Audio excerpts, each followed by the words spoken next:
শাসক বিজেপি দলের সাথে টেক্কা দিতে নির্বাচনী ময়দানে ইন্ডিয়া জোটের মনোনীত প্রার্থী আশিস কুমার সাহা। পশ্চিম ত্রিপুরা লোকসভা আসনে প্রতিদ্বন্দ্বিতা করছেন প্রার্থী আশিস কুমার সাহা। বিনা যুদ্ধে সুচাগ্র জমি নাহি দেব, এই দৃঢ় প্রত্যয় নিয়ে দাপিয়ে চষে বেড়াচ্ছেন প্রার্থী। ইন্ডিয়া জোটের প্রার্থীর বিরুদ্ধে প্রতিদ্বন্দ্বিতায় রয়েছে বিজেপি, আইপিএফটি ও তিপ্রামথা দলের জোট প্রার্থী প্রাক্তন মুখ্যমন্ত্রী তথা সাংসদ বিপ্লব কুমার দেব। এদিকে নির্বাচনের লড়াইয়ে বিপ্লব কুমার দেবকে পরাস্ত করতে অবিজেপি নেতা কর্মীরা মাঠে নেমে পড়েছেন। প্রার্থী আশিস কুমার সাহার সমর্থনে বাম কংগ্রেস একসাথে নির্বাচনী প্রচারে মিছিল, মিটিং, সভা চলছে গোটা বিলোনিয়া জুড়ে। সোমবার সকাল থেকে শুরু হয় নির্বাচনী প্রচার, সাথে ছিলেন বাম কংগ্রেস নেতা কর্মীরাও।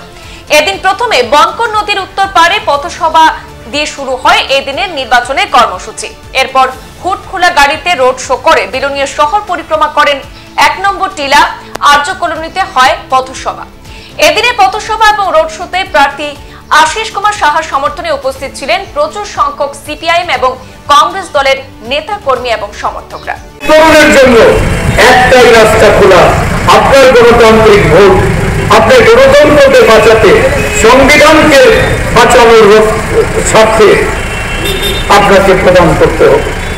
19 এপ্রিল প্রথম পর্যায়ে ভারতবর্ষে যে কটা রাজ্যে ভোট হচ্ছে, আমাদের রাজ্যে পশ্চিম ত্রিপুরা লোকসভা আসনে ভোট হচ্ছে। আমি শুধু বলবো, রাজ্যের যে রাজনৈতিক সংস্কৃতি, এই রাজ্যের রাজনৈতিক সংস্কৃতি আজকে এমন একটা জায়গায় গিয়ে পৌঁছেছে।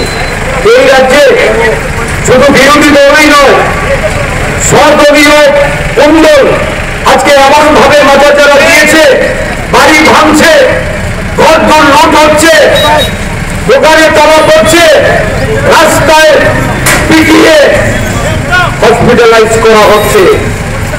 এই রাজনীতি এই রাজ্যে ছিল না।